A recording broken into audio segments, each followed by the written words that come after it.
Hi everyone, welcome back to March Sadness. Today we are talking about a 2010 classic. It's the Wonder Years' The Greatest Generation. It's an album that all of us pop punk people can't shut up about, and it's an album that I think maybe even goes beyond a 2010s classic and is just a pop punk classic. What sets the Wonder Years apart from their contemporaries in my mind is their maturity. That maturity was apparent in Suburbia, I've Given You All and Now I'm Nothing, and even the upsides to some degree.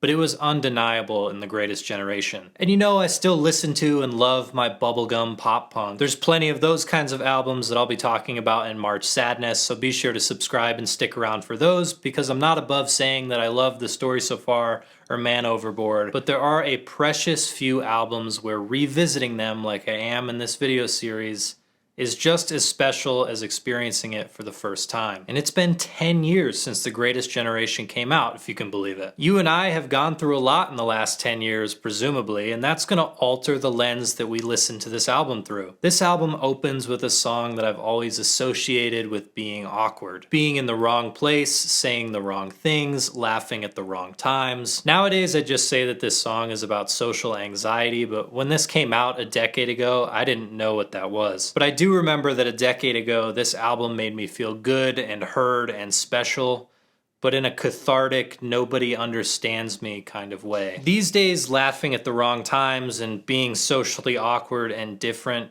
doesn't make me feel good anymore. Makes me feel a little bit like a burden, if I'm being honest. So when Dan sings the line, "Is this what it feels like with my wings clipped?"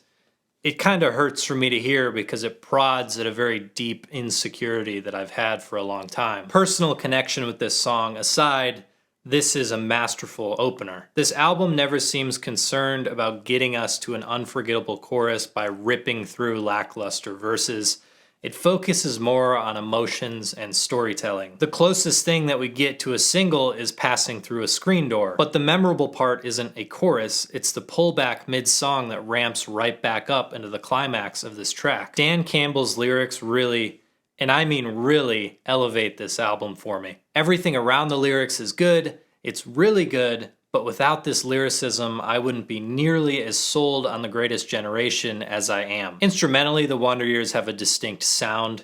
Lots of drums, lots of guitars, lots of yelling. But for me, the Wonder Years lives and dies on its concepts and stories and lyrics. I've never been a huge fan of the sound of the Wonder Years. So these songs stick in my head because the lyrics hit so hard and Dan delivers his vocals with such a ferocity, not because the chorus is super catchy. That's not a complaint, it's not a criticism, it's just something I noticed myself thinking during these songs. Like, humming these choruses isn't very satisfying. Cul-de-sac rules though. The whole album and even the cover art mentions ghosts and devils, metaphors that I am always partial to. Whatever you interpret those as being allusions to, alcoholism, genetic predispositions, PTSD, I think it works for all of those. And it all culminates in the closing track, a medley of the best parts of each song and original bits that are my favorite parts of the album. Like it or not, I Just Want to Sell Out My Funeral is the defining song on The Greatest Generation. A song that says, okay, now you've heard the whole thing,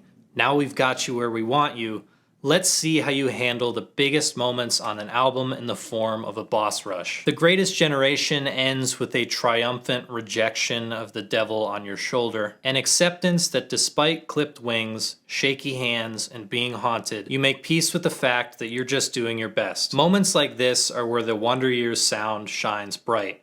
When everything swells and they're playing their hearts out while Soupy belts out some of the most profound metaphors in pop punk. The Greatest Generation was the Wonder Years picking up their crown and daring other bands in the genre to do better. Has anyone done better? Are there any albums that deserve the title of a 2010s classic more than The Greatest Generation? Be sure to let me know. Tag me in a post or a story with your pick on Instagram.